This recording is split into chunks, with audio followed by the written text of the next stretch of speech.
ملی ہے خوبیاں انسان کو مدینے سے، چرائی پھول نے خوشبو وہاں پسینے سے۔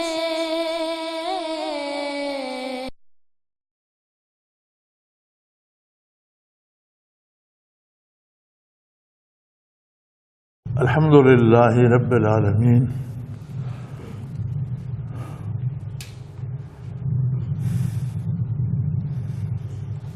والصلاة والسلام علی حبیبہ محمد وآلہ وصحبہ اجمعین۔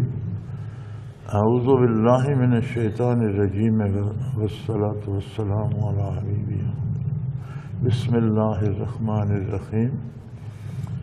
وعنہ قال قال رسول اللہ صلی اللہ علیہ وسلم،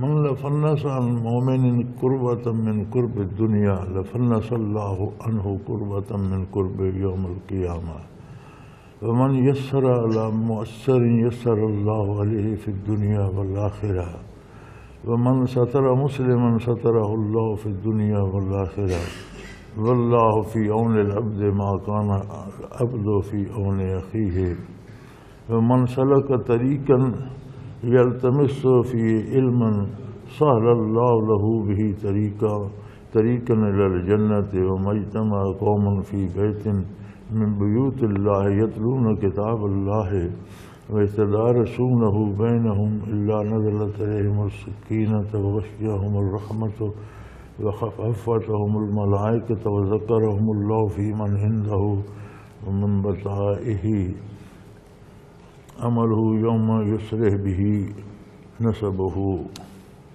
اور انہیں ابی ہریرہ رضی اللہ عنہ سے روایت ہے، رسول اللہ صلی اللہ علیہ وسلم نے فرمایا، جو شخص کسی مومن کی کوئی دنیا کی سختی دور کرتا ہے، اللہ تعالیٰ اس سے قیامت کی سختیوں کو دور فرمائے گا، اور جس نے تنگ دست پر آسان کر دیا، اللہ تعالیٰ دنیا اور آخرت میں اس کے لیے آسان کر دے گا، اور جس نے مسلمان کی پردہ پوشی کی، اللہ اس کی پردہ پوشی فرمائے گا۔ تین باتیں حضور نے فرمائی کہ کوئی مسلمان دنیا کی کسی مصیبت میں مبتلا ہے، کسی کو خطرہ ہے، کسی کو بیماری ہے، کسی کو کوئی پریشانی ہے، کسی کو افلاس ہے، کسی نے کسی بھی مصیبت میں گرفتار ہے، اور دوسرا مسلمان اس کی مدد کرتا ہے جائز امور میں، یہ مدد جائز امور میں ہوگی، تو اللہ کریم آخرت میں اس مدد کرنے والے کی مدد فرمائے گا، وہ اس سے دنیا کی پریشانی دور کرنے میں اس کی مدد کرتا ہے، اللہ اس سے آخرت کی پریشانیوں سے نجات دیں گے۔ اور اگر کسی کو تنگ دستی آ گئی، غربت آ گئی، افلاس آ گیا، مجبوری آ گئی، پردیس آ گیا، پریشان ہو گیا، کہیں پردیس میں جیب کٹ گئی، چوری ہو گئی، کوئی ایسی مصیبت بن گئی، تو جو کوئی اس کے لیے آسانی پیدا کرے گا، اس کی مدد کرے گا، اللہ کے لیے، اللہ کی رضا کے لیے اس کی مدد کرتا ہے کہ مسلمان بھائی پریشان نہ ہو، اللہ آخرت کی تنگی اس پر فراخ کر دیں گے، قیامت کے دن اس کو آخرت کی مصیبتوں سے بچا لیں گے۔ اور جس نے کسی مسلمان کا پردہ رکھا، اللہ کریم اس کی پردہ پوشی فرماتے ہیں، دنیا اور آخرت میں اس پر احسان فرماتے ہیں کہ اس کا پردہ رکھتے ہیں۔ پردہ رکھنے سے ایک تو یہ مراد ہے کہ بات بے بات دوسروں پہ الزام نہ لگایا جائے، ذرا سی بات کو لے کر بتنگڑ نہ بنا دیا جائے، سنی سنائی بات پر کسی پر الزام نہ لگایا جائے۔ قوم پیروی کرتی ہے اپنے بڑوں کی۔ ہماری بدنصیبی یہ ہے کہ جنہیں قوم نے چن چنا کر بڑا بنایا، مقدمات عدالت میں چلو کوئی جرم ہے، مجرم ہے تو اس پر جرم ثابت کرو، عدالت اسے سزا دے گی، نہیں ثابت ہوگا تو وہ بری کر دے گی۔ اب عدالت تو فیصلہ کرے گی، جو ہوگا دیکھا جائے گا، لیکن سارا دن کیچڑ اچھالا جاتا، یہ فیصلہ ہو جائے گا، وہ ہو جائے گا، یہ قید ہو جائے گا، دوسرے کہتے ہیں مقدمہ ہی کوئی نہیں۔ یہ ساری خرافات ہیں۔ وہاں سے جب چلتے ہیں تو عام آدمی تک جاتے ہیں۔ کوئی کسی سے ذرا سی غلطی ہو جائے تو اسے پھر ہر آدمی جو سنتا ہے وہ آگے بڑھاتا چلا جاتا ہے اور وہ بات بڑھتی چلی جاتی ہے۔ ایک حکایت ہے نا، کہتے ہیں کہ کسی نے بات کی خاتون نے کہ میرے میاں کو الٹی آئی ہے، وہ اتنی سیاہ تھی جیسے کبا ہوتا ہے۔ جس نے آگے بتائی اس نے کہا فلان کے میاں کو کیا آئی ہے، اس میں کبا نکلا ہے۔ وہ بڑھتے بڑھتے یہاں تک گئی کہ وہ کسی نے کہا جو اس نے کیا کی ہے، اس میں سے کبوں کا ڈھار نکلا۔ تو فرمایا یوں نہیں کرنا چاہیے، اگر کسی مسلمان بھائی میں کوئی عیب ہے بھی تو اس نے اللہ کے نزدیک جواب دینا ہے۔ ہاں، ایسا کوئی ذمہ دار شخص جو کسی ادارے کا سربراہ ہے یا اس کی اصلاح کا ذمہ دار ہے، یا آپ اس کے خلاف اس ادارے کو بتاتے ہیں، رپورٹ درج کراتے ہیں، عدالت کو بتاتے ہیں، وہ درست۔ لیکن محفل میں بیٹھ کر گپیں لگانا اور الزامات بڑھا چڑھا کر بیان کرنا اور ایک دوسرے کی برائی کرنا، فرمایا یہ بہت ظلم ہے۔ اگر کسی سے غلطی ہو بھی گئی ہے تو جو اس کو بلا دیتا ہے، اس کی بات نہیں کرتا، اس کے گناہوں پر اللہ کریم بھی پردہ فرمائے۔ اور فرمایا واللہ فی عون العبد ما کان العبد فی عون اخیہ، جب تک کوئی بندہ اپنے بھائیوں کا بھلا سوچتا رہتا ہے، دوسروں کی بہتری کی فکر میں رہتا ہے، اللہ کریم اس کی فکر کرتے، اس کی بہتری کرتے رہتے ہیں۔ جو دوسروں کی بھلائی کی فکر کرتا ہے، اللہ کی طرف سے خود اس کی بہتری ہوتی رہتی ہے۔ بندہ تو فکر کرتا ہے کر سکتا ہے یا نہیں کر سکتا، لیکن اللہ کریم فکر تو نہیں کرتے نا، وہ تو جو چاہتے ہیں وہ ہو جاتا ہے۔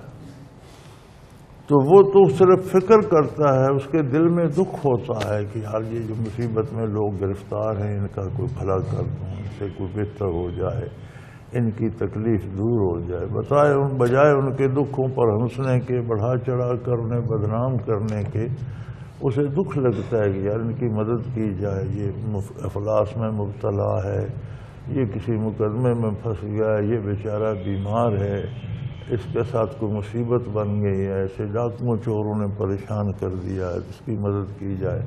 تو جب تک وہ بھائی کی مدد کی فکر کرتا ہے، کر سکتا ہے یا نہیں، اس کا ارادہ تو ہے، کوشش تو کرتا ہے، تو اللہ واقعی اس کی مدد کرتے رہتے ہیں۔ وَمَنْ سَلَكَ طَرِيقًا يَلْتَمِسُ فِيهِ عِلْمًا، جو کوئی راستہ اختیار کرتا ہے علم حاصل کرنے کے لیے، سفر کرتا ہے، مدارس میں جاتا ہے، اساتذہ کی تلاش میں نکلتا ہے، غرض ہوتا ہے حصول علم۔ علم پہ بڑی بحثیں ہیں اور بہت باتیں شارحین نے لکھی ہیں۔ اکثر نے اسے قرآن و حدیث اور فقہ کا دین کا علم لکھا ہے، بعض نے پھر اسے علم ظاہر اور باطن میں تقسیم کر دیا ہے، ظاہری علم کے لیے جاتا ہے یا باطنی علوم کے لیے جاتا ہے۔ لیکن حق یہ ہے، ایک قول خواجہ حسن بصری رحمۃ اللہ علیہ کی طرف منسوب ہے کہ العلم و علمان، علم کے دو حصے ہیں، علم الادیان و علم الابدان، دین کا علم، ادیان کا علم، دینی علوم کا علم اور ظاہری علوم۔ علم الادیان نارمیٹو سائنسز، عقائد، اخلاقیات، ایمانیات، یہ دین کا علم ہے۔ علم الابدان انسانی ضرورتوں کا علم، دنیاوی چیزیں کیسے بنتی ہیں، ایجاد کیسے ہوتی ہے، استعمال، یہ دنیاوی علوم جتنے ہیں، طب کیا ہے، میڈیکل کیا ہے، صحت کے لیے کیا ہے، کاروبار کیسے کرنا ہے، آدھا علم یہ ہے، آدھا علم یہ ہے۔ دونوں حاصل کیے جائیں تو العلم بنتا ہے۔ جہاں تک تقسیم ہے علم ظاہر اور باطن کی، یہ تقسیم فضول ہے۔ جب تک نور باطن نہ ہو، علم ظاہر میں جان پیدا نہیں ہوتی۔ جب تک وہ دل میں نہ اترے، جو آپ جانتے ہیں وہ کیفیت، علم باطن کسے کہتے ہیں؟ کیفیات قلبی کو۔ آپ کو پتہ ہے یہ آگ ہے، یہ صرف آپ کے ظاہر کو نہیں پتہ، آپ کے دل میں بھی اس کی کیفیت موجود ہے کہ آگ میں ہاتھ ڈالا جائے تو کیا ہوتا ہے۔ آپ ہاتھ نہیں ڈالتے۔ جسے صرف آگ نظر آ رہی ہے اسے پتہ نہیں یہ کتنے پروانے جلتے ہیں، یہ کیوں جلتے ہیں؟ کوئی آگ پر عاشق تو نہیں، شاعروں نے تو انہیں آگ کا، شمع کا عاشق قرار، یہ عاشق نہیں ہے۔ تاریکی میں وہ روشنی، وہ سمجھتے ہیں یہ کوئی راستہ ہے، یہاں سے نکل جائیں، ہر طرف تاریکی ہے، یہ روشنی ہے، یہاں سے نکل جائیں، وہاں جاتے ہیں تو جل جاتے ہیں۔ ظاہراً تو انہیں آگ نظر آ رہی ہے، ان کے شعور میں ان کی اپنی سمجھ ہے، اس کے مطابق وہ جلانے والی نہیں ہے، وہاں تاریکی میں کوئی راستہ ہے، دروازہ ہے، روزن ہے۔ اسی طرح انسان جب علوم حاصل کرتا ہے تو ان کا حاصل محض دنیا ہو تو پھر تو کچھ بھی نہ بنا۔ ان کی کیفیت دل میں بھی آئے، شعور بیدار ہو، اسے دنیا کے انجام کی بھی خبر ہو، دنیا بنانے والے کی بھی خبر ہو، اس کی مرضیات کا پتہ چلے۔ جب مرضیات کی تلاش ہوگی تو لا محالہ اس کے نبی صلی اللہ علیہ وسلم کے سوا کہیں نہیں ملیں گی، بارگاہ رسالت میں جائے گا، تو پھر علم کامل ہوتا ہے، مکمل ہوتا ہے۔ اب ہمارے ہاں علماء کی کمی نہیں ہے، مدارس کی بھی کمی نہیں ہے۔ ملک کے مدارس گنے جائیں اور کتنے لوگ ہر سال فارغ التحصیل ہوتے ہیں، تو ان گزشتہ 70 سالوں میں کروڑوں لوگ نیک، پارسا، حلال حرام، غلط صحیح جاننے والے، قرآن کے حافظ، حدیث کے فاضل، فقہ کو جاننے والے مفتیان کرام ان مدارس سے نکلے، لیکن وہ قوم کے کس کام آئے؟ ہے کوئی میدان میں؟ کوئی ان میں سے مجسٹریٹ، کوئی سیشن جج، کوئی ڈپٹی کمشنر ہے؟ کوئی ان میں سے پولیس افسر، کوئی تھانے دار، کوئی انسپیکٹر، کوئی ایس پی، کوئی ڈی آئی جی، کوئی آئی جی ہے؟ کوئی ان میں سے فوج میں کوئی کپتان، کوئی میجر، کوئی کرنل، کوئی جرنیل ہے؟ ان میں کوئی سیاستدان، کوئی وزیر، کوئی منسٹر کہیں کوئی ہے؟ کوئی ایک لولا لنگڑا پکڑ کر وہ دینی منسٹر بنا دیتے ہیں، چلو وہ خانہ پوری کر لیتے ہیں۔ علماء اس سے محروم ہیں۔ یہ بھی ضیاء الحق مرحوم کو دعائیں دیں، مولوی ہو، وہ انہیں اسلام آباد دکھا گیا اور ان سے وہ بھی نہ ہو سکا، تو 2-3 اس میں چمٹے ہوئے ہیں، باقی کیا؟ اگر 350 کی اس میں سینٹ میں 3 ہیں یا 2 ہیں، یا 350 کی اسمبلی میں 1 یا 2 ہیں، تو کیا ہے؟ تو یہ کہاں جاتے ہیں؟ یہ جو کروڑوں لوگ مدارس سے نکلے گئے کہاں؟ اگر یہ میدان میں آئے ہوتے، علوم دنیا بھی ان کے پاس ہوتے، ان کی اکثریت آج ہماری اسمبلیوں میں، سینٹ میں ہوتی تو اسلام نافذ ہوتا کہ نہ ہوتا؟ غیر اسلامی قانون بدلتے یا نہ بدلتے؟ تو ہم صرف یہاں بیٹھ کر ثواب گناہ بتاتے رہتے ہیں، جہاں کرنا ہے وہاں وہ لوگ ہیں جو جنہیں اسلام کا الف بے نہیں آتا۔ تو علم سے مراد ہے، اب باطنی علم کو الگ چیز نہیں ہے، ظاہری علم کے ساتھ ضرورت ہے کہ وہ کیفیات دل میں بھی اتریں۔ جو کیفیات ہیں وہ باطنی علم۔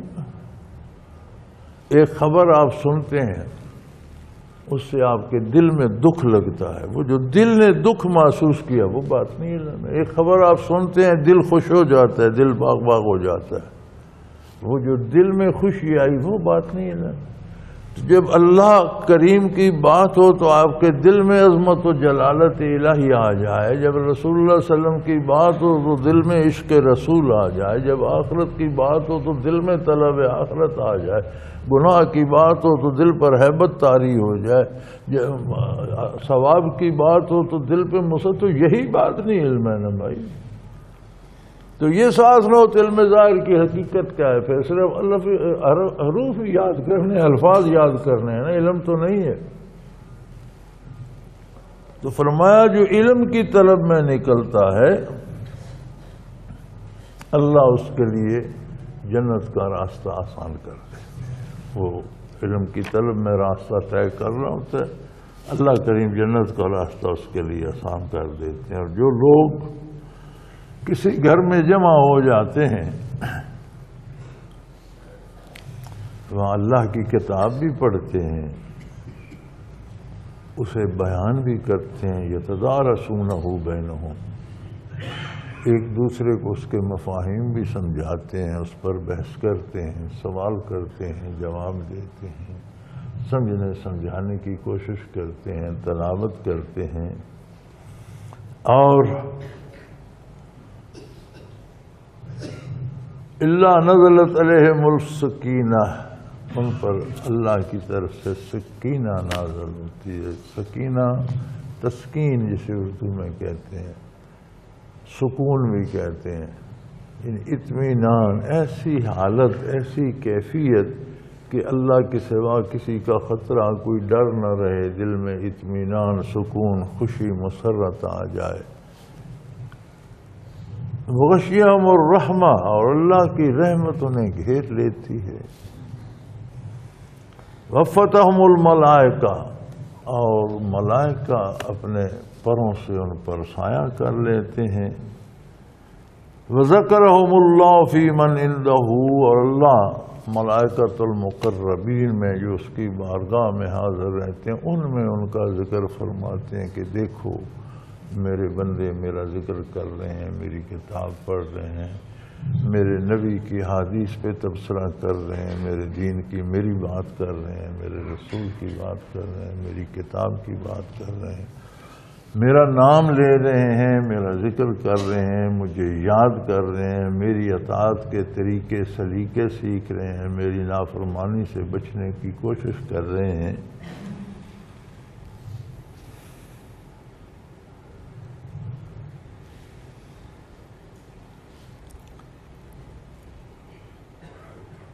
ومن بطا به عمله لم يسر به نسبه، ہاں یہ یاد رہے کہ جس کا عمل اسے اس مقام پر نہ پہنچائے اس کا نسب کام نہیں آیا۔ میں سید ہوں، میں حضور صلی اللہ علیہ وسلم کی اولاد سے ہوں، میں فلاں بادشاہ کی نسل سے ہوں، میں فلاں نواب کی نسل سے ہوں، میں فلاں عالم کی نسل سے ہوں، میں فلاں ولی اللہ کی نسل سے ہوں۔ فرمایا نسب کام نہیں آئے گا، عمل ہو، اتباع رسالت ہو، اطاعت الہی ہو، اور نسب بھی ہو تو نور اللہ نور ہے۔ دو نعمتیں مل گئی نا، اولاد بھی نیکوں کی ہو اور عمل بھی نیک ہو تو نور اللہ نور ہے۔ نبی صلی اللہ علیہ وسلم کی اولاد ہو اور پھر آپ کا متبع بھی ہو تو اس کے ساتھ کون سا مل سکتا ہے بھائی؟ اطاعت تو دوسرے بھی کر سکتے ہیں لیکن نسب کہاں سے لائیں گے؟ یہ فضیلت تو خدا داد ہے، اس کے پاس اللہ کی عطا ہے۔ لیکن عمل کے سوا اگر اس کا عمل درست نہیں یا عقیدہ درست نہیں تو اس کا نہ نبی سے کوئی تعلق ہے، نہ اللہ سے، نہ دین سے، اس کی کوئی حیثیت نہیں ہے۔ محض اس کا نسب یا اس کا خاندان اسے آگے نہیں لے جائے گا، بات عمل پر ہوگی۔ نوح علیہ السلام کا سگا بیٹا تھا، آخری وقت طوفان آ گیا، پانی چڑھ گیا، کوئی پہاڑ نظر آ رہا تھا، آپ کشتی میں سوار تھے، دیکھا تو پانی پہ تیرتا جا رہا تھا، بیٹے اب کافروں کا ساتھ چھوڑ دے، اب کشتی میں آئے۔ اس نے کہا میں اس پہاڑ کی طرف جا رہا ہوں، یعصمنی من الماء، وہ پہاڑ مجھے بچا لے گا طوفان سے۔ فرمایا لا عاصم اليوم، آج کوئی بچانے والا ہے، یہ اللہ کا عذاب ہے، اس سے موج آئی اور غرق ہو، کان من المغرقین۔ تو جب طوفان تھما تو انہوں نے دعا کی، بار الہ تیرا تو ارشاد تھا کہ تجھے اور تیرے اہل بیت کو، تیرے اہل کو، تیرے آل کو، جو تیرے آل سے مراد ہے سارے متبعین، اہل بیت وہ ہوتے ہیں جو اہل خانہ ہوں، جن کے اخراجات اس صاحب خانہ کے ذمے ہوں، وہ اہل بیت ہوتے ہیں۔ آل وہ ہوتے ہیں جو سارے اس کا ساتھ دینے والے، جیسے اغرقنا فرعون و آل فرعون، اور آل فرعون میں فرعون کی اولاد ہی تو نہیں تھی، ساری فوج لشکر سارے ماننے والے تھے۔ اسی طرح جب ہم درود شریف پڑھتے ہیں وعلی آل محمد صلی اللہ علیہ وسلم تو ساری امت جو حضور کی اتباع کرنے والے سارے نیک لوگ ہیں، سب کو ثواب پہنچتا ہے، سب اس میں حصے دار ہو جاتے ہیں۔ تو آپ نے تو اللہ وعدہ فرما کہ تمہاری آل کو بچا لوں گا، تو میرا سگا بیٹا غرق کو ہو گیا، فَإِنَّهُ لَيْسَ مِنْ أَهْلِكَ، تیرا کچھ نہیں لگتا تھا، اس کا تیرا کیا رشتہ، إِنَّهُ عَمَلٌ غَيْرُ صَالِحٍ، اس کے اعمال اچھے نہیں، تیرا اور اس کا کون سا رشتہ؟ نسبی بیٹا، خون کا بیٹا، سگا بیٹا، آپ سے اس کا کوئی رشتہ نہیں۔ إِنَّهُ عمل غیر صالح، اس کا اعمال اچھے نہیں تھے۔ اس لیے بد کردار لوگوں کا شرفاء سے، علماء سے، اہل اللہ سے، انبیاء سے، آقا نام صلی اللہ علیہ وسلم سے کوئی رشتہ نہیں۔ جو عمل نہیں کرے گا اس کا نسب اسے نہیں بچا سکے گا، او کما قال رسول اللہ صلی اللہ علیہ وسلم۔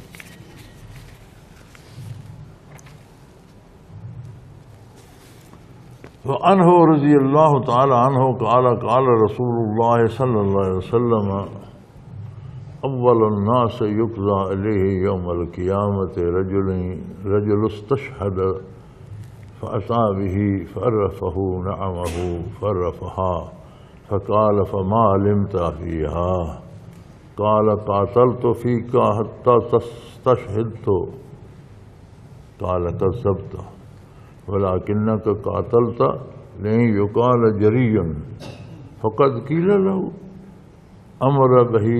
امر به فحسب على وجهه حتى القي في النار۔ حضور اکرم صلی اللہ علیہ وسلم نے ارشاد فرمایا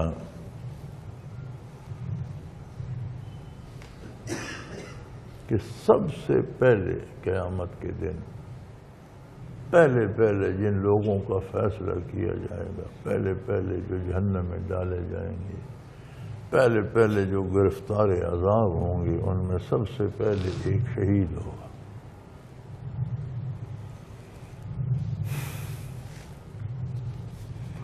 رجل استشہد، وہ آدمی جو اللہ کی راہ میں خود کو شہید سمجھتا ہے، اسے لایا جائے گا،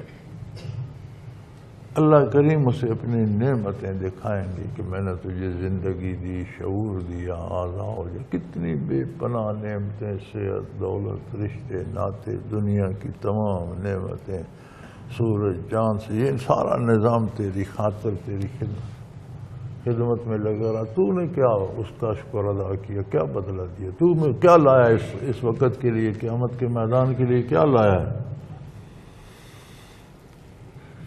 فعرف له عرفہ نعمہ، اللہ کی نعمتیں اسے دکھائی جائیں گی کہ تجھے اتنی نعمتیں عطا کیں. فقال فما علمت فیہا، تو تم نے کیا عملت فیہا، تو نے کیا عمل کیا، کیا شکر ادا کیا. قال قاتلت فیک، یا اللہ میں تیری راہ میں لڑا، جہاد کیا. حتی استشہد، میں تو جان دے دی، اتنا دیکھ میرا انگ انگ زخمی ہے، میرے جوڑ جوڑ سے خون نکل رہا ہے، اتنے گہرے تلوار کے گھاؤ ہیں، میرا جسم ٹکڑوں میں کٹ گیا اور میں تیری راہ میں شہید ہو گیا. قال کذبت، اللہ فرمائے جھوٹ بولتا ہے، تو میرے لیے نہیں لڑا. وَلَكِنَّكَ قَاتَلْتَ لَن يُقَالَ جَرِيٌّ، تو اس لیے لڑا کہ لوگ کہیں بڑا بہادر ہے، کشتوں کے پشتے لگا دیے، فلاں کا بیٹا ہے، فلاں خاندان سے ہے، فلاں کبھی یہ ہیں ہی بہادر، یہ ہیں ہی لڑنے والے. تو اپنی شہرت، اپنی بڑائی، اپنی بہادری کے لیے لڑا، مارا گیا تو کیا بات، میرے لیے نہیں لڑا. بظاہر تیرا کام تھا کہ تو جہاد کر رہا ہے، لیکن تیرے دل میں انما الاعمال بالنیات، تیرے اندر جو بات تھی وہ یہ تھی کہ لوگ کہیں بڑا بہادر ہے، بڑا تکڑا، بڑا زوراور، بڑا فلاں کا بیٹا، فلاں قبیلے کا. تو لوگوں نے کہہ دیا، لوگوں نے کہا وہ بڑا تکڑا تھا، بڑا بہادر تھا. تو ادلا بدلا پورا ہو گیا. یہاں کے لیے کیا لائے ہو؟ جس کام کے لیے تو نے جان دی وہ کام پورا ہو گیا. تو نے لوگوں کے لیے جان دی، لوگوں نے بڑی شہرت ہوئی تیری، بڑا بہادر تھا، بڑا لڑا، بات ختم ہو گئی.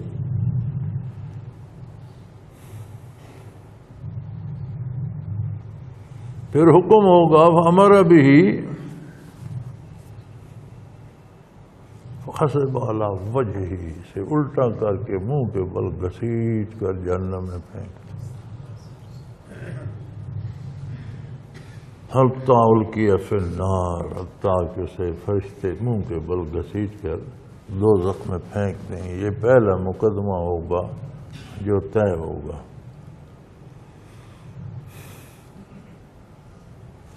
دوسرا، اس کے بعد جسے حاضر کیا جائے گا، وَرَجُلٌ تَعَلَّمَ الْعِلْمَ وَعَلَّمَهُ وَقَرَأَ الْقُرْآنَ فَأَتَىٰ بِهِ. ایک بندہ ہوگا جس نے ساری عمر پڑھا اور پڑھایا، علم دین حاصل کیا، علم دین سکھایا، اور ساری عمر قرآن سیکھا اور سکھایا. عمر بسر ہو گئی، ہوش سنبھالا تو مسجد میں بیٹھا اور مسجد میں موت آ گئی. آدھی عمر قرآن علم دین سیکھتا رہا، آدھی عمر سکھاتا رہا، ساری عمر مساجد میں، مدارس میں، دینی حلقوں میں، نیک لوگوں میں بیٹھے گزر گئی.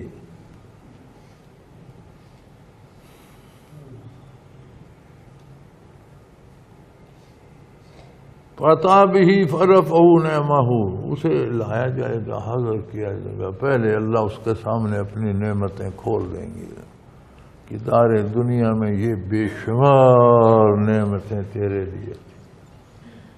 ایک اصول ہے فلاسفہ کا کہ آدمی اگر یہ سوچے کہ دنیا میں کوئی دوسرا نہیں، صرف میں ہوں، ذرا آنکھیں بند کر کے بیٹھ کے سوچو تو پھر تجھے سمجھ جائے گی تو اکیلا بھی ہے تو تیرے لیے سورج طلوع ہو رہا ہے، تیرے لیے ہوائیں چل رہی ہیں، بادل برس رہے ہیں، کھیتیاں فصل اگل رہی ہیں، درختوں پہ پھل لگ رہا ہے، پرندے چاہیے، سارا نظام کائنات ایک ایک بندے کے لیے. خلق لکم ما فی الارض جمیعا، روئے زمین پر جو کچھ ہے تمہاری خدمت کے لیے پیدا کر.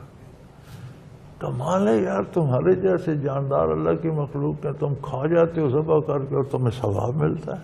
کمال ہے، ایک مخلوق کو کاٹ لیا، ذبح کر دیا، کھا گئے، تمہارے لیے ثواب ہے. علماء کہتے ہیں جس حلال جانور کو ذبح کر دیا گیا وہ اپنی مراد پا گیا، اللہ نے اسے پیدا اس لیے کیا. ایک انسان کی خاطر تم ان کے چمڑے کے جوتے بنا لیتے ہو، تم ان کی ہڈیاں تک استعمال کرتے ہو. تمہاری خدمت میں ہر چیز رواں اور جائز ہے حلال طریقے سے. وہ ساری عمر علم دین سیکھتا رہا، قرآن پڑھتا رہا، پڑھاتا رہا، سکھاتا رہا، پھر اسے اپنی نعمتیں اللہ کریم دکھائیں گے. فرفع دیکھ لے گا. فقال فما عملت فیہا، سنا یہ تو سب انعام میرے ہیں، تو نے کیا کیا، تیرے پلے کیا ہے.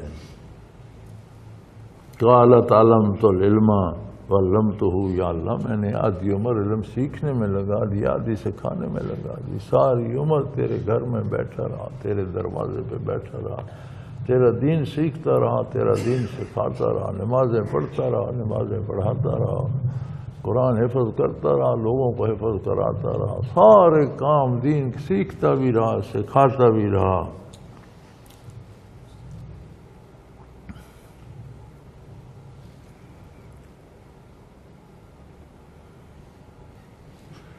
وقرأت القرآن،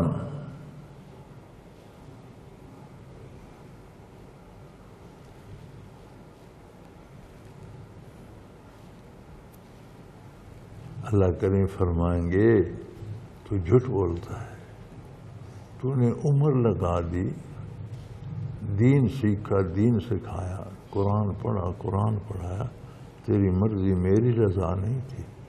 تو چاہتا تھا لوگ مجھے بڑا حضرت صاحب مانے، بڑا عالم مانے، بڑا مفتی مانے، لوگوں پر میرا بوجھ اور دبدبہ ہو، لوگ میرے گھٹنے چومیں، ہاتھ نہ پاؤں چومیں، لوگ مجھے پیسے دیں، لوگ مجھے سر پہ بٹھائیں، لوگ میرا احترام کریں، لوگ میرے علم سے مرغوب ہوں، لوگ سمجھیں میں کتنا بڑا عالم ہوں.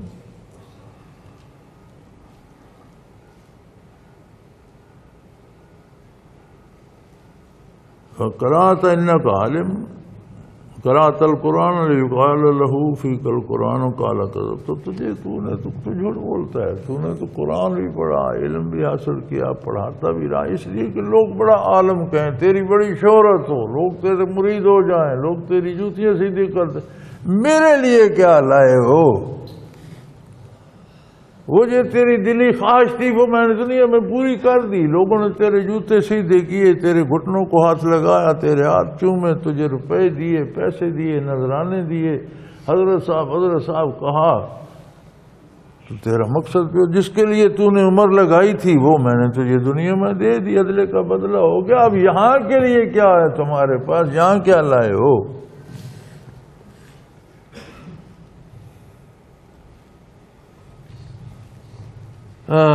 قال کذبت، جھوٹ بولتا ہے.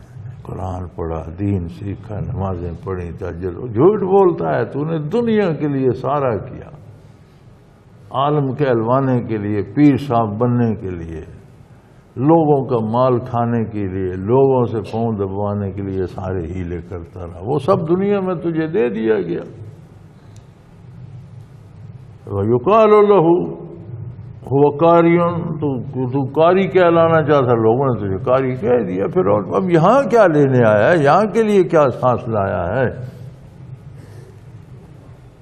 کچھ بھی نہیں. فَقَدْ قِيلَ ثُمَّ أُمِرَ بِهِ، وہی حکم ہوگا، منہ کے بل گھسیٹو، دوزخ میں ڈال دو، اس کے پلے کچھ نہیں ہے.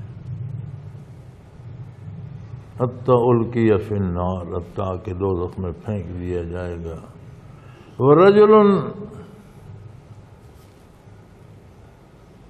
وَسَعَ اللَّهِ عَلَيْهِ، پھر وہ بندہ لایا جائے گا جسے دنیا میں اللہ نے دولت دی تھی، وسعت دی تھی، مالدار تھا، بہت دولت مند تھا. آتَاهُ مِنْ أَصْنَافِ الْمَالِ، اس کے پاس طرح طرح کے سونا، چاندی، پیسے، روپے، ہیرے، جواہرات، گاڑیاں، مکان، محل، لباس، ہر طرح کی دولت تھی.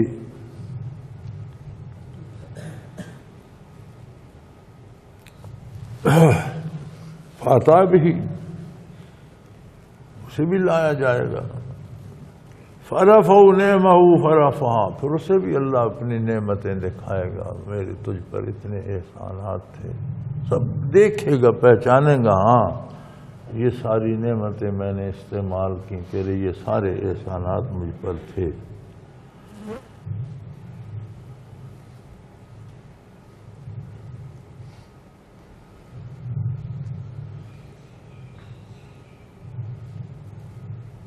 قال فما عملت، پوچھا جائے گا کیا لائے ہو، کون سا عمل ہے تیرے پاس. قال ما ترکت من سبیل تحب ان ينفق فیہا، اللہ میں نے تو کوئی راستہ نہیں چھوڑا جس میں تیرے لیے خرچ نہ کیا ہو، راستے بنوائے، پل بنوائے، اسپتال بنوائے، غریبوں کی بچیوں کی شادیاں کرائیں، پیسے لٹاتا رہا ساری عمر تیری راہ میں، لوگوں پر خرچ کرتا رہا، غریبوں کو دیتا رہا، بیماروں کے علاج کرائے، کنویں بنائے تیری راہ میں، تالاب بنوائے، راستے، لوگوں کو مکان بنا کر دیے، ہر طرح کا۔ ما ترکت من سبیل تحب ان ينفق، کوئی ایسا راستہ نہیں تھا تیرا جس میں خرچ کرنا پسند، محبت کرتا تھا کہ تیری راہ میں دولت خرچ کرتا رہوں۔ قال کذبت، حضور حکم ہوگا جھوٹ بولتا ہے، ولکنک فعلت لیقال ہوا جواد، تو خرچ کرتا ہو کہ لوگ کہیں بڑا سخی مرد ہے جی فلاں۔ فقد قیلا، لوگوں نے کہہ دیا، تو اپنی شہرت کے لیے، اپنی بڑائی کے لیے، اپنا نام پھیلانے کے لیے کرتا رہا بھائی، اور لوگوں نے کہہ دیا بڑا سخی ہے جی، بڑا نیک ہے، بڑا پارسا ہے، تو تیرا عدلہ بدلہ ہو گیا، یہاں کے لیے کیا لایا ہے؟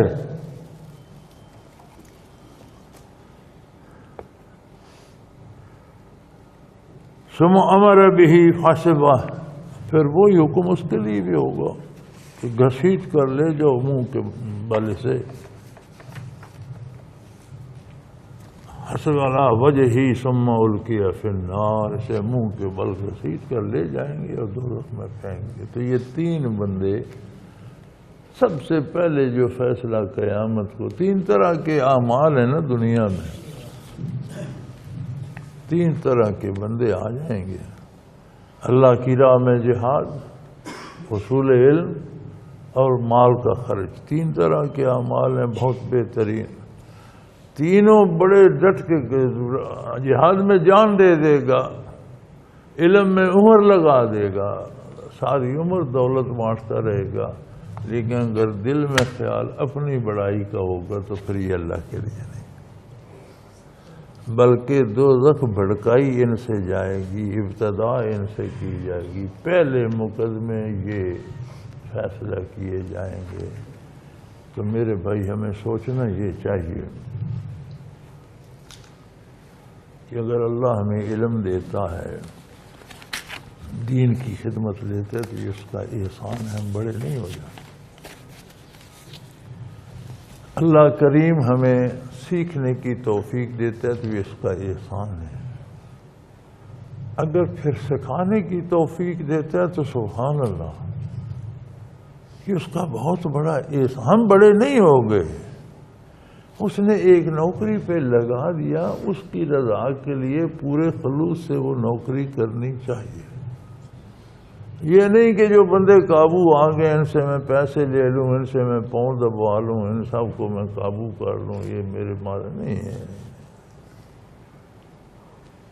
الٹا ان کی خدمت کرنی چاہیے جو ہو سکے، بڑا بن کے نہیں بیٹھ جانا چاہیے، ہر ایک کو اپنا درجہ، اپنا کام، اپنا منصب، اپنی ڈیوٹی یاد رکھنی چاہیے، اور یاد رکھو کام چھوٹا ہو یا بڑا اللہ کی رضا کے لیے کیا جائے۔ لوگ کیا کہیں گے، لوگ کہتے نہیں جو کہیں گے، کام شرعاً جائز ہے، نیکی ہے، لوگ کیا کہتے نہیں، اس پہ عمل کرو، برائی ہے لوگ اسے بڑا کہتے ہیں، جوان مرد ہے اس کے قریب مت جاؤ، لوگوں کے کہنے پہ فیصلہ نہیں ہوگا، کوئی پرواہ نہ کرو دنیا کے لوگوں کی، یہ یاد رکھو اللہ اللہ کے رسول کی مرضی اطاعت کے مطابق کام وہ دلیر ہو کر کرو، جو مرضیات باری کے خلاف غلطی ہو جائے توبہ کرو، رجوع اللہ کیا جائے، اور کوشش اس سے بچنے کی سر توڑ کی جائے۔ اللہ کریم قبول فرمائے۔ اعمال کے ظاہر کو نہیں پوچھا، جان سے زیادہ کوئی کیا دے گا، ساری عمر مسجد میں رہ کر قرآن سیکھنے سکھانے سے بڑھ کر نیکی کیا ہوگی، ساری عمر مال تقسیم کرنے سے نیکی کیا؟ حضور فرماتے ہیں جہنم کی ابتدا بندے پھینکنے کی انہی سے ہوگی، کہ اس نے جہاد اپنی شہرت کے لیے کیا، اس نے علم اپنی شہرت کے لیے پڑھا، اس نے خرچ اپنی شہرت، تو اللہ کے لیے کیا کیا؟ عن عبداللہ بن عمر رضی اللہ تعالی عنہ قال قال رسول اللہ صلی اللہ علیہ وسلم ان اللہ لا يقبض علم انتزاعا يتنزعه من العباد ولكن يقبض العلم يقبض العلماء حتى اذا لم يبق عالما اتخذ الناس رؤوسا جهالا فسئلوا فافتوا بغیر علم فضلوا فاضلوا سبحان اللہ بحمدہ سبحان اللہ العظیم صلی اللہ علیہ وسلم یا رسول اللہ۔ کیا خوبصورت بات حضور نے ارشاد فرمائی۔ حضرت عبداللہ بن عمر روایت کرتے ہیں حضور نے فرمایا کہ اللہ تعالیٰ علم اس طرح نہیں اٹھائے گا کہ لوگوں کے سینے سے علم چھین لے گا۔ جو کوشش کرتا ہے اللہ کی رضا کے لیے کوشش کرتا ہے، علم سیکھتا ہے۔ علم کی تشریح میں کر چکا ہوں کہ دین بھی جانتا ہے، فنون دنیا بھی جانتا ہے، اور دونوں علوم کو اللہ کی رضا کے لیے استعمال کرتا ہے، تو اللہ اس کے سینے سے علم نہیں چھینے گا، علماء کو اٹھا لے گا۔ جہاں سے کوئی عالم اٹھے گا وہاں کوئی عالم آئے گا نہیں، علماء اٹھ جائیں گے، جاہل رہ جائیں گے۔ یقبض العلماء، علماء کو اٹھا لے گا، حتیٰ اذا لم یبق عالم، حتیٰ کہ کوئی عالم باقی نہیں رہے گا۔ اتخذ الناس رؤوسا جہالا، یہ بڑی خوبصورت بات ہے۔ اس سے ظاہر ہوتا ہے کہ سیاسی رہنما ہونا بھی علماء کا کام ہے۔ یہ حدیث شریف میں حضور فرما رہے ہیں کہ جب علماء اٹھا لیے جائیں گے تو اپنے رہنما، اپنے امراء، اپنے فیصلے کرنے والے جاہلوں کو لوگ بنا لیں گے، عالم تو ہوں گے نہیں۔ تو اتخذ الناس رؤوسا جہالا، یعنی رئیس قوم عالم کو ہونا، عالم کو پڑھ کر پھر حجرے میں نہیں گھس جانا چاہیے۔ یہ ہمارے چلو انگریز کے دور میں تو علماء کو وہ قریب آنے نہیں دیتے تھے، سرکاری نوکری بھی نہیں ملتی تھی، الیکشن وغیرہ میں وہ کسی طرف انگریز تو آنے نہیں۔ یعنی اب پاکستان بن گئے تو علماء کو وہ گوشہ کیوں پسند آ گیا؟ علماء سے نہیں پوچھا جائے گا کہ تم پڑھا کر کونے میں بیٹھ رہے، دنیا پہ ظلم ہوتا رہا، سارے کو 25 کروڑ لوگوں کو سود کھلایا جاتا رہا، اور تم قال اللہ قال رسول پڑھ کر کونے میں دبک کر بیٹھے وظیفے پڑھتے رہے، کیا کیا تم نے؟ یہ ہم سے سوال نہیں ہوگا۔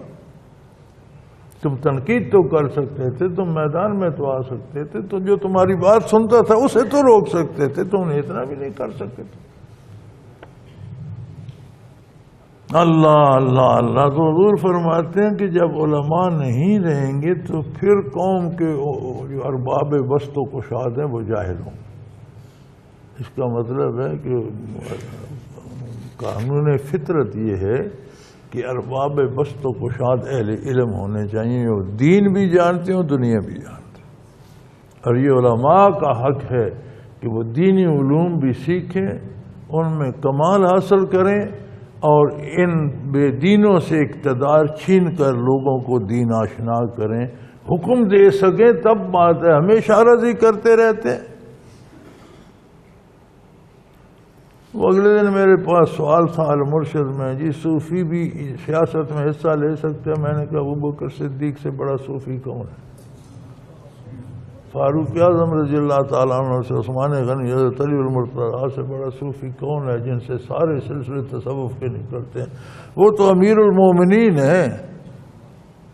سارے سلسلے تصوف جن حضرات سے نکلتے ہیں وہ تو بادشاہ ہیں ریاست اسلامی کے، مسلمانوں کے امیر ہیں، اور سیاست کس جانور کا نام ہے؟ انہوں نے تو ایک دنیا فتح کی، ایک عالم کو دین سے آشنا کیا، ایک عالم میں عدل قائم کیا، انصاف قائم کیا، حق کا پرچار کیا، کفار کو بھی زندگی کی سہولتیں، غیر مسلموں کو بھی ان کے حقوق جو اللہ نے دیے ہیں وہ دیے، کافروں کے ساتھ بھی انصاف انہوں نے کیا۔ آج کا سیاستدان تو مومن کے ساتھ بھی انصاف نہیں کر سکتا۔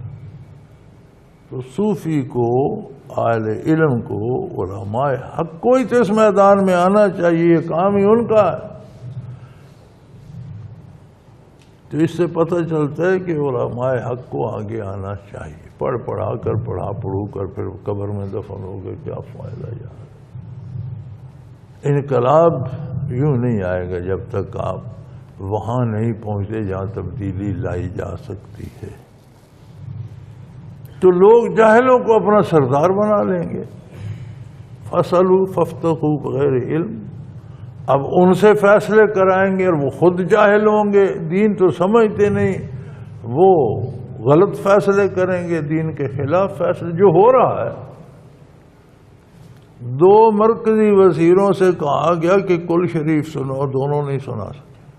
کل واللہ حد نہیں آ سکتے، حد نہیں ہوگی. تو مرکز کے وزیر ہیں،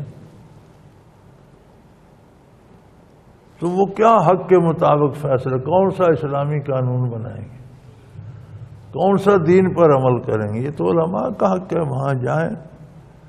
اسمبلی ساری ان کی اہل علم کی ہونی چاہیے، لیکن تب جائیں کہ دنیاوی علوم بھی سیکھیں. اب ایک عالم ساری کتابیں پڑھ لے اور گاڑی چلانا نہ سیکھے تو اسے اسٹیئرنگ کے اوپر بٹھا دو تو سب کو قتل ہی کرے گا، گاڑی تو نہیں چلا سکے گا. بھئی دنیاوی علوم سیکھو گے تو کر، سارا دین پڑھ کے دنیا تو نہیں کر سکو گے کہ نہیں. قرآن کا حافظ قاری بنا دو، اسے دکان پہ بٹھا دو، چلا سکتا ہے. وہ دکان کا تجارت کا اپنا فن ہے، وہ بھی سیکھے. ایک بندے کو سارا دین پڑھا کر اسے توپ کے پیچھے کھڑا کر دو، وہ لڑ لے گا. وہ توپ چلانا سیکھے گا تو لڑے گا نا. وہ کہتے ہیں نا مین بیہائنڈ دا گن لڑتا ہے، بندوق نہیں لڑتی، اس کے پیچھے جو بندہ ہے وہ لڑتا ہے. بندوق چلانی پڑتی ہے تو چلتی ہے. تو ہمارے حضرات کو تو یہ بھی پتہ نہیں کہ بندوق ادھر سے پکڑنی ہے یا ادھر سے پکڑنی ہے. تو کیا فائدہ ہے ایسے علم کا؟ پوچھا نہیں جائے گا، قیامت کو سوال نہیں ہوگا کہ تم نے عمریں لگائیں اور صرف روٹی کھاتے رہے بس، یا پاؤں دباتے رہے. اللہ ہمیں معاف کرے. ہم کرتے تو یہی کچھ ہے نا. کچھ مرید آگے انہوں نے شیرینیاں دے دیں، کسی نے پاؤں دبا دیے، کسی نے پکھا چل دیا. حضرت صاحب ہم مر گئے. بدکار اور بے دین جو ہیں وہ قوم کو کہیں سے کہیں لے جائے پھرتے ہیں. تو یہ قصور کس کا ہے؟ تو حضور کی منشا کے مطابق تو آپ فرماتے ہیں جب علماء مر جائیں گے تو پھر جو حلا رئیس بنیں گے. اس کا مطلب ہے ہم پھر مردوں میں ہیں، ہم مر چکے ہیں. ملک میں جو اتنے علماء ہیں یہ زندوں میں جب ان کا کوئی حاصل نہیں تو زندے بندے سے تو کوئی فائدہ ہوتا ہے نا بھائی. جس سے کوئی فائدہ نہیں پھر وہ مردہ ہی ہے. اور بست و کشاد سارے وہ ہیں جنہیں کلمہ بھی نہیں آتا، تو پھر علماء مر ہی چکے ہیں. اب ان سے فیصلے لیں گے، وہ خود جاہل ہوں گے، غلط فیصلے دیں گے، خود گمراہ ہوں گے، لوگوں کو بھی گمراہ کریں گے. کیا یہی نہیں ہو رہا؟ اللہ کریم ہمیں معاف فرمائے. علماء کو بھی جرأت رندانہ دے، یہ دنیاوی فنون سیکھیں. انسان ہی ہے نا جو کر رہے ہیں، بندے ہی کر رہے ہیں نا. یہ کوئی فرشتے تو نہیں. یہ بدکار کر رہے ہیں تو نیک نہیں کر سکتا. کرنا سیکھنا اللہ کا احسان ہے.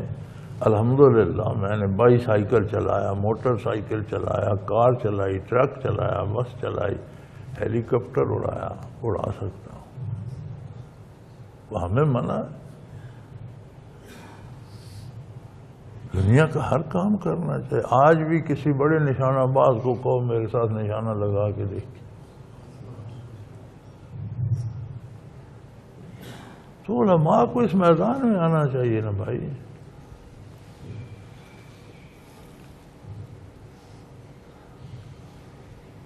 عن شفیق قال كان عبد الله بن مسعود يذكر الناس في كل خميس فقال له رجل يا أبا عبد الرحمن لودت أنك ذكرتنا في كل يوم. قال أما ينبغني من ذلك يمنعني من ذلك أني أكره أن أملككم مني أتخولكم بالموعظة كما كان رسول الله صلى الله عليه وسلم يتخولنا بالمخافة صامت علينا أو كما قال متفق علیہ حدیث ہے، حضرت شفیع رضی اللہ تعالیٰ عنہ فرماتے ہیں کہ حضرت ابن مسعود واعظ کیا کرتے تھے ہر جمعرات کو لوگوں میں۔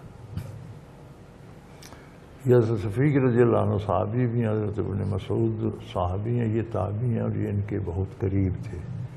تو ان کا حال بتاتے ہوئے کہتے ہیں کہ وہ ہر جمعرات کو واعظ کیا کرتے تھے۔ تو ایک شخص نے عرض کی کہ حضرت آپ روز کیوں نہیں ہمیں یہ میٹھی میٹھی خوبصورت باتیں بتاتے، ہفتہ انتظار کرنا پڑتا ہے؟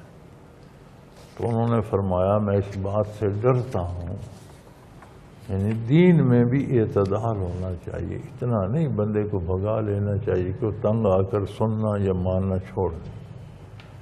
رسول اللہ صلی اللہ علیہ وسلم ہم پر بوجھ نہیں بننے دیتے تھے، حالانکہ سارا دین حضور نے سکھایا، لیکن ہمارے مزاج ہماری طبیعت کا احساس رکھتے تھے، اتنا واعظ فرماتے تھے کہ جب تک لوگوں کی محبت قائم رہتی ہے ایسا نہ ہو کہ اکتا جائے۔ لوگ اور سننا چاہتے ہوتے تھے تو حضور ختم کر دیتے تھے۔ میں وہی طریقہ اختیار کرتا ہوں، تو میں ذوق باقی ہوتا ہے تو اگلی جمعرات تک کے لیے بس کر دیتا ہوں، تاکہ لوگوں میں ذوق باقی رہے، سیکھتے رہیں، یہ نہ ہو کہ تنگ آ کر بھاگ جائیں۔ تو اہل علم کو، علماء کو، ہم جیسے لوگوں کو جنہیں اللہ نے یہ بڑی عزت دے دی کہ لوگوں کو سے یہ بھی احساس کرنا چاہیے، جس کی جتنی ہمت ہو اس پر اتنا بوجھ ڈالا جائے۔ اس کی ہمت سے زیادہ بوجھ ڈالیں گے تو ہو سکتا ہے وہ تنگ آ کر بھاگ جائے، تو آپ قیامت کو کیا جواب دیں گے؟ اللہ نے پوچھ لیا کہ میرے بندے کو میری راہ سے تنگ کر کے بھگا کیوں دیا؟ تو 1000 بندے کو راہ پر لگانے سے اتنا انعام نہیں ملے گا جتنا ایک کو بھگانے کا جرم بن جائے گا۔ تو لوگوں کے مزاج کا، طبیعت کا احساس کرنا چاہیے۔ اس لیے کہ انہوں نے فرمایا حضور اکرم صلی اللہ علیہ وسلم ہمیشہ اس بات کا لحاظ رکھتے تھے کہ لوگ کبھی اس سے اکتا نہ جائیں، بوجھ نہ سمجھنے لگیں، تھک نہ جائیں، ان کا ذوق باقی ہو تو بات ختم کر دی جائے۔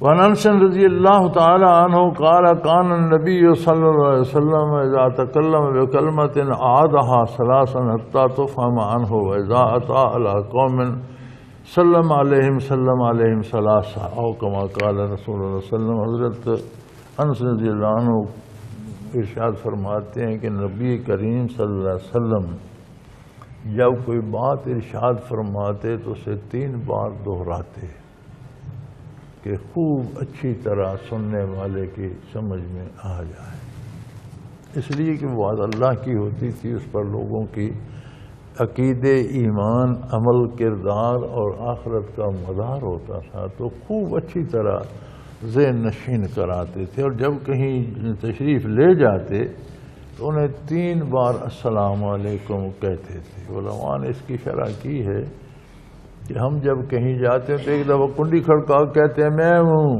حضور السلام علیکم کہا کرتے تھے۔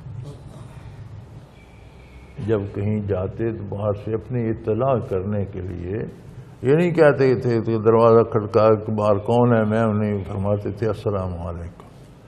پھر جب اندر پہنچتے، قوم لوگوں میں پہنچتے تو پھر السلام علیکم کہتے، اور جب اٹھنے کے لیے تشریف لے جاتے تو پھر السلام علیکم کہتے۔ مسنون طریقہ بھی یہی ہے صلی اللہ علیہ وسلم۔ وعن ابن مسعود الانصاری رضی اللہ تعالی عنہ قال جاء رجل النبی صلی اللہ علیہ وسلم فقال انه ابدع بی فعملنی۔ حضرت ابن ابی مسعود انصاری فرماتے ہیں کہ ایک شخص بارگاہ رسالت پناہی میں آیا اور کہنے لگا یا رسول اللہ میری تو سواری جواب دے، اونٹ تھا یا گھوڑا تھا، جو بھی سواری تھی وہ جواب دے گئی ہے، وہ ختم ہو گئی، اور یہ سواری کے جانور گھوڑا ہو یا اونٹ یا کوئی بھی، یہ جب اس وقت تو سواری یہی تھی نا، سائیکل، موٹر، کاریں وغیرہ نہیں تھی، تو یہ دوڑتے دوڑتے چلتے چلتے یہ تب جواب دیتے جب گرتے اور مر جاتے تھے، ان میں پھر سکت نہیں باقی رہتی تھی۔ تو اس نے عرض کی یا رسول اللہ میری تو سواری جواب، میرا اونٹ بیٹھ گیا اب اٹھتا نہیں ہے، یا میرا گھوڑا گر گیا اب اٹھے گا نہیں، تو احملنی، مجھے کوئی سواری عطا کی جائے۔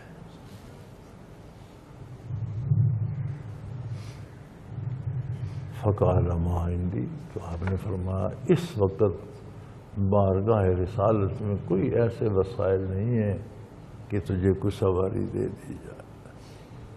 اللہ کی شان ہے۔ حضور نے کبھی کسی مانگنے والوں کو نہیں کہا، اسے بھی نہ نہیں کیا۔ اسے وجہ بتائی کہ اس وقت بارگاہ عالی میں، امارت میں، حکومت میں، میری ذات کے پاس کسی طرح میرے گھر میں، میری ملکیت میں کسی طرح کی کوئی سواری اس وقت میرے اختیار میں نہیں ہے جو میں تجھے دے دوں۔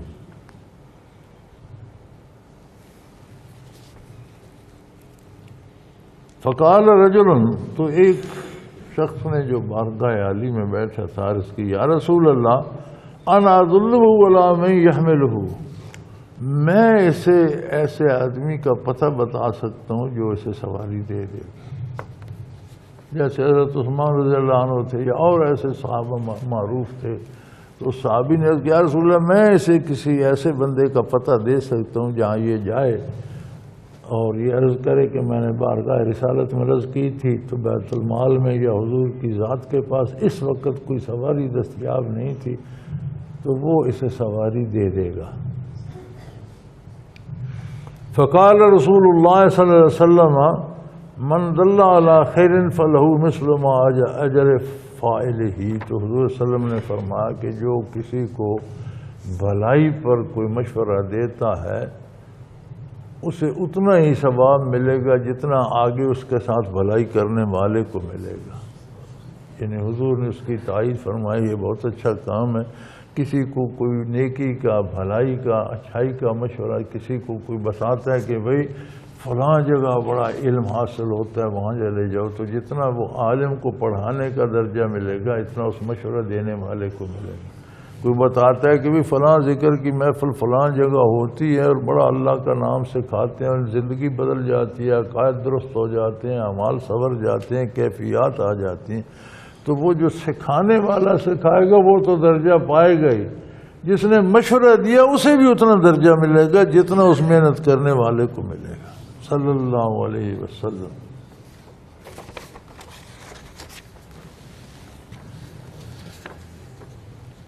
وعن جریر رضی اللہ تعالی عنہ قال كنا فی صدر النہار عند رسول اللہ صلی اللہ علیہ وسلم فجاء قوم عراة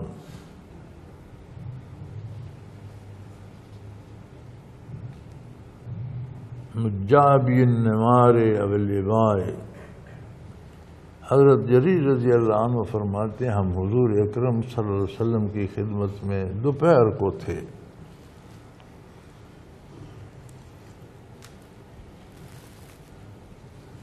صدر النہار، دن کے نصف میں ہم بارگاہ عالی میں حاضر تھے، تو کچھ لوگ آ گئے، کوئی عجیب سے انہوں نے چوکے سے ایک پھٹے پرانے ایک ایسے بے ترتیب سے کپڑے پہن رکھے تھے۔ اب انہیں وہ چوغا کہا جائے یا ابا کہا جائے، مقلدی السیوف حامتهم من مزر، تو انہوں نے تلواریں بھی وہ کو دھاگا سا باندھ کر گلے میں لٹکا رکھی تھی۔ ان کے پاس تلوار کا باقاعدہ وہ جو تھا نظام، اسے کمر کے ساتھ لگانے کا، پیٹی باندھنے کا وہ نہیں تھے، تو ان کے ساتھ دھاگا سا باندھ کر انہیں گلے میں لٹکایا ہوا تھا۔ نہ لباس پورا تھا نہ اسلحہ پورا تھا۔ بارگاہ عالی میں حاصل ہوئے اور کہنے لگے ان کی اکثریت شاید قبیلہ مضر میں سے تھی، بلکہ کلو من مضر، بلکہ سارے ہی قبیلہ مضر کے تھے۔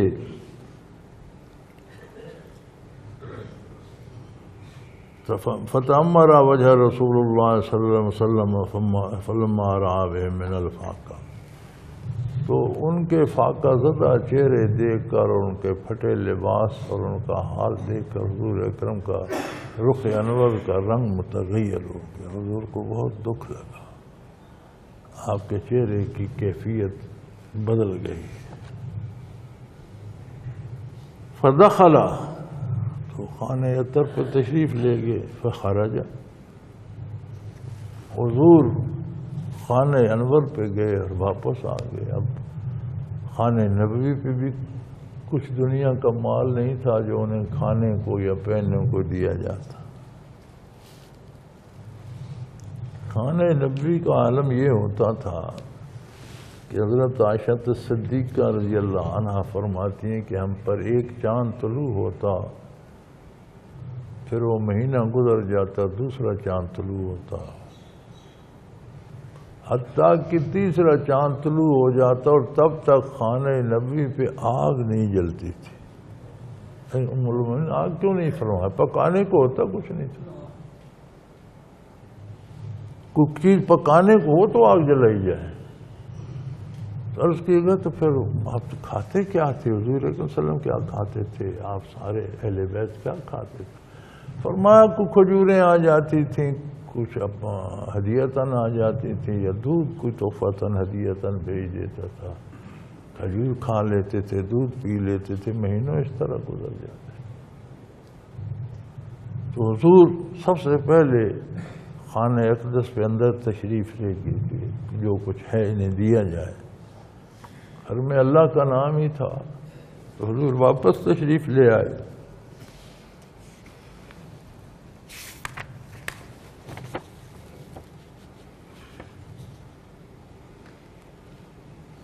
فدخل ثم خرج، تشریف لے گئے، جلدی واپس آ گئے. فامر بلال فاذن، تو حضرت بلال رضی اللہ عنہ کو حکم دیا. تب تک اذان کا وقت ہو گیا، دوپہر ڈھل گئی تو انہیں حکم دیا. فاقام فصلی، تو انہوں نے اذان کہی، ظہر کی نماز حضور نے پڑھائی. ثم خطب، اور پھر آپ نے خطبہ دیا.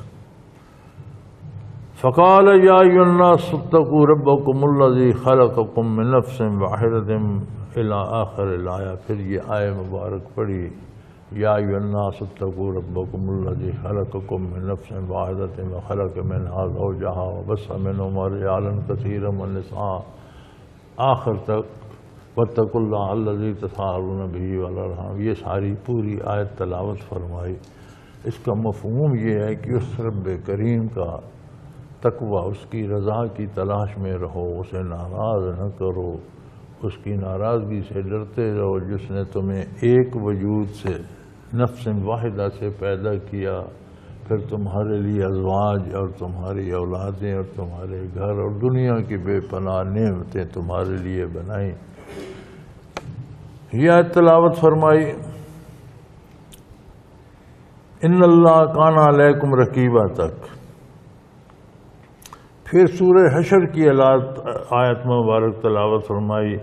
اتقوا اللہ ولتنظر نفس ما قدمت لغد.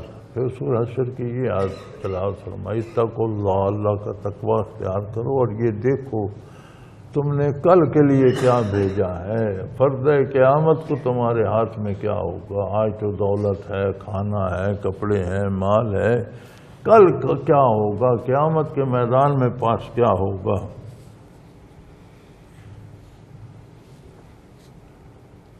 تصدق رجل من دینارہ من درہمہ من ثوبہ من صاع برہ من صاع تمرہ حتی قال لو بشق تمرۃ. تو آپ صلی اللہ علیہ وسلم نے فرمایا کہ اپنے مال سے اللہ کی راہ میں بھی دو، دینار ہوں، درہم ہوں، کپڑا ہو، اللہ کی راہ میں دو. کوئی سیر یا پیمانہ جو ہوتا ہے وہ گندم کا ہے وہ دو، کھجور دو. حتیٰ کالا لو بشق تمرے، حتیٰ کہ آپ نے فرمایا اگر آدھی کھجور کا کوئی ٹکڑا بھی ہے تمہارے پاس تو وہ بھی اللہ کی راہ میں دے کر اپنا نام اس میں لکھا دو. اگر تمہارے پاس پیسہ ہے پیسہ دو، اگر تمہارے پاس کپڑا ہے تو اپنی ضرورت سے زائد جو ہے وہ اللہ کی راہ میں دے دو. تمہارے پاس غلہ ہے غلہ دے دو. کھجوریں ہیں، کھجور کچھ بھی نہیں ہے تو جو کھجور کھانے کے یار آدھی کھا لو، 3 حصے کھا جاؤ، چوتھا حصہ کھجور کا اللہ کی راہ میں دے. کھجور سے تو اگر تم نے پیٹ بھرنا ہے تو 3 حصے تم کھا لو، چوتھا حصہ اللہ کی راہ میں دے دو. کیوں اس پہ روتے رہتے ہو؟ میں جو غریب بھی کچھ تو ایثار کر سکتا ہے بھائی. 20 لقمے کھانے ہیں تو 18 کھا لو، 2 لقمے تو اللہ کی راہ میں خرچ کر دو.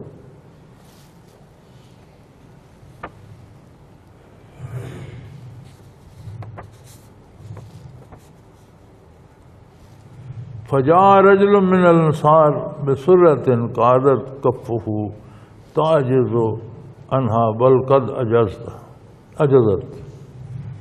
پھر انصار میں سے ایک شخص تشریف لائے، ان کے پاس ایک تھیلی سی دولت سے بھری ہوئی، درہم و دینار، یہ جو اس زمانے کا سکہ تھا، سکوں سے بھری ہوئی، وہ اتنی وزنی تھی کہ ان کے ہاتھ اٹھانے سے عاجز، بلکہ عاجز ہو گئے، بمشکل اٹھا کر وہاں تک لائے اور خدمت اقدس میں آپ کے قدموں میں ڈال دی. مشکل سے ہاتھوں سے اٹھائے بھری ہوئی تھیلی، جو ان کے گھر میں سرمایہ پڑا تھا اٹھا کر لیا. ثم تتابع الناس، پھر لوگوں نے ان کی پیروی کی. حتیٰ کہ وہ فرماتے ہیں میں نے دیکھا من طعام و ثیاب، کہ ڈھیر لگ گئے کھانے کے، کپڑوں کے، جو جس سے ہو سکا، کوئی کپڑے لے آیا، کوئی کھانا لے آیا، کوئی درہم و دینار لے آیا، کوئی کھجوریں لے آیا، کوئی جو جس کے پاس تھا وہ بارگاہ رسالت میں ڈھیر لگ گئے، ان جو غرباء آئے تھے ان کو دینے کے لیے. حتیٰ رأیت وجہ رسول اللہ صلی اللہ علیہ وسلم یتحلل کأنہ مذہبۃ، تو میں نے رخ انور کو دیکھا، اتنے خوش ہوئے حضور، ایسے پتہ چلتا تھا کہ رخ انور پر سونا چمک رہا ہے، روشنی شعائیں نکل رہی تھیں رخ انور سے، اور حضور بہت خوش تھے، بہت خوش ہوئے.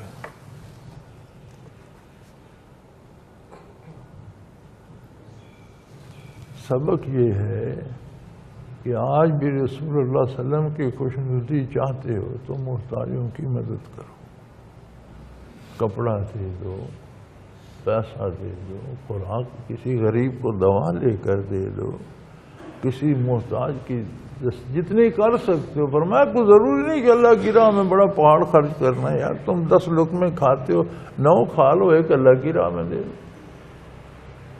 حضور نے فرمایا پوری ایک کھجور ہے صرف تمہارے پاس کھانے کے لیے، تو کھا جاؤ، اس میں سے تھوڑا سا ٹکڑا بچا کر اللہ کی راہ میں دے دو. یعنی جو ہے تھوڑا بہت کی بات، جتنی توفیق ہے، خالی نہ رہو، ان لوگوں میں شامل ہو جاؤ. وہ ایک حکایت ہے نا، کہتے ہیں یوسف علیہ السلام کو جب سر بازار مصر میں نیلام کیا جا رہا تھا تو کوئی بڑھیا عورت سود کی ایک اٹی لے کر آ رہی تھی، تو کسی نے پوچھا ماں کہاں جاتی ہو؟ انہوں نے سنا ہے ایک بہت حسین نوجوان ہے، اس کی نیلامی ہوگی تو میں بھی گاہک ہوں. انہوں نے کہا بیوقوف، وہاں تو بادشاہ اور عمراء اور وزراء اور نواب بولیاں دینے کو بیٹھے ہیں، تو تیرے پاس ہے کیا؟ اس نے کہا میرے پاس سود کہتی ہے. کمال ہوگی، تیرا دماغ خراب ہے. اس نے کہا دیکھو مجھے پتا ہے مجھے یوسف نہیں ملے گا، قیامت کو اس کے خریداروں میں ہوں گے. دنیا والے نہ مانے، اللہ تو مجھے اس کے خریداروں میں اٹھائے گی کہ یہ بڑھیا بھی اس کی طالب تھی. بھئی دنیا نہ جانے، کسی کا کچھ نہ ہو، ایک جو کھجور کا ٹکڑا بھی دو گے تو اللہ تو جانتا ہے کہ اس نے میری راہ میں دیا. تو حاصل یہ ہے کہ جتنا اللہ کی مخلوق کو فائدہ پہنچا سکتے ہو وہ ضرور پہنچاؤ. محض اپنا وجود، اپنی اولاد، اپنے رشتہ دار، اپنا کام، یہ تو ہر کوئی جانور بھی اپنی اولاد پال رہا ہے، درندے بھی اپنی اولاد پال رہے ہیں، ہر کوئی اپنا کام تو ہر ساری مخلوق کر رہی ہے. اللہ کی مخلوق کے کام بھی آنا چاہیے.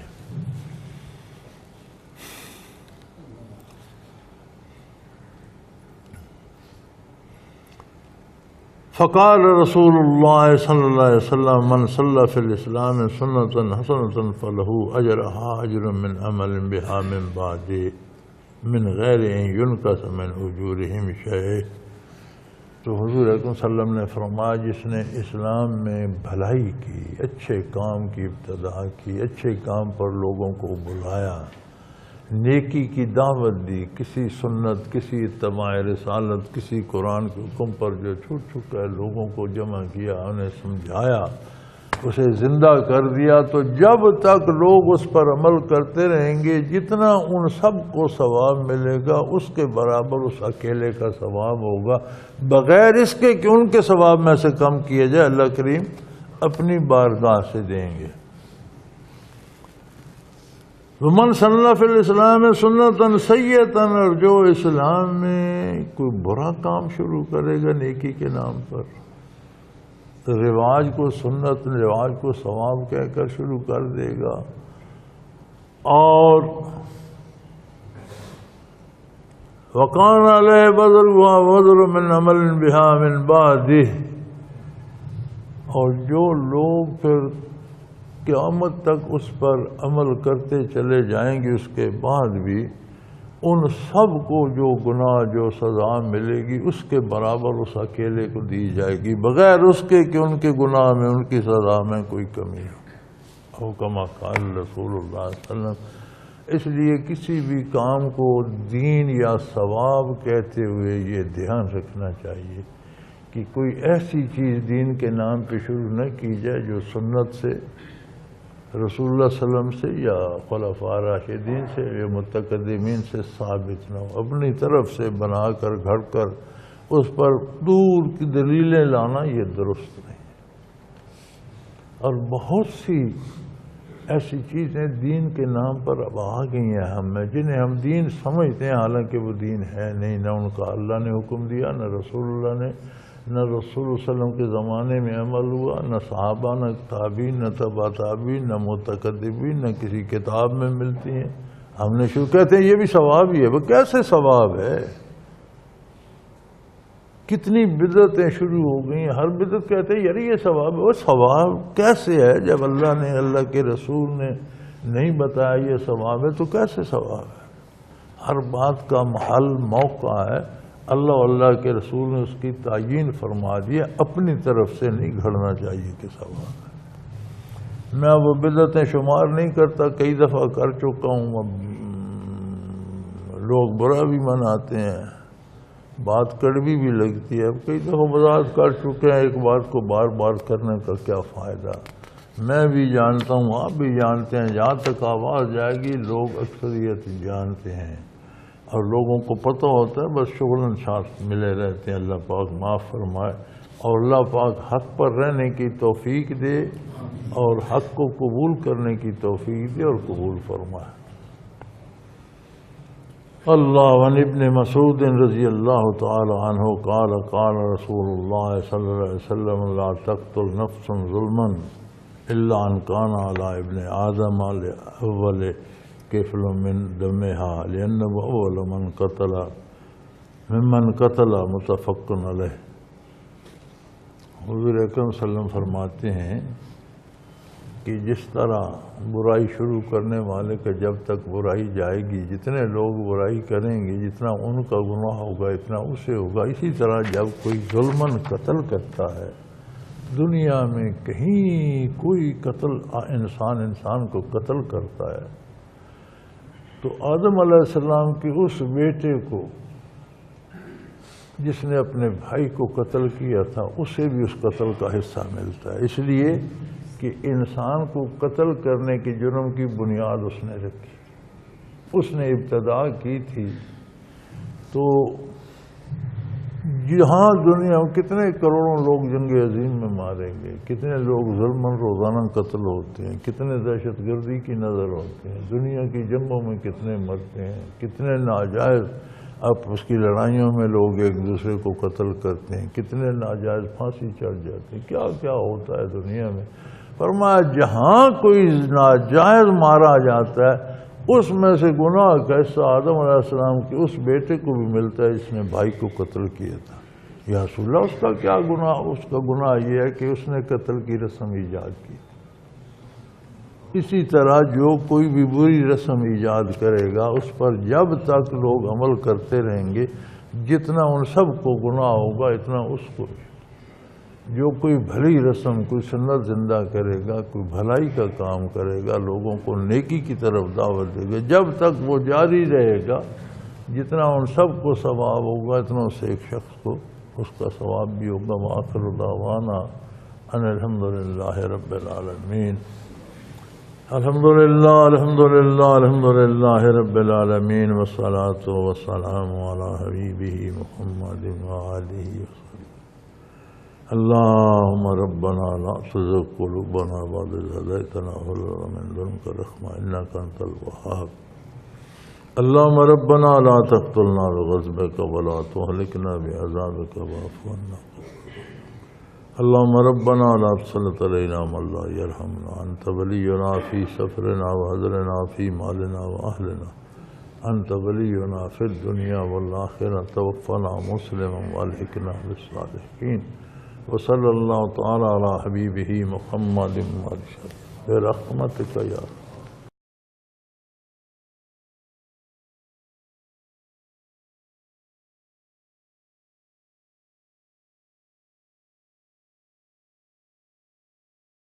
حضرت امیر محمد اکرم آوان مد ذلہ العالی دارالعرفان منارہ ضلع چکوال میں سالہ سال سے قرآن و حدیث کے اوپر خطابات کر رہے ہیں اور سلسلہ نقشبندیہ اویسیہ کے مطابق لوگوں کو ذکر الہی کی تربیت دے رہے ہیں۔ وہ قرآن پاک کی تفسیر ترتیب وار بیان کر رہے ہیں۔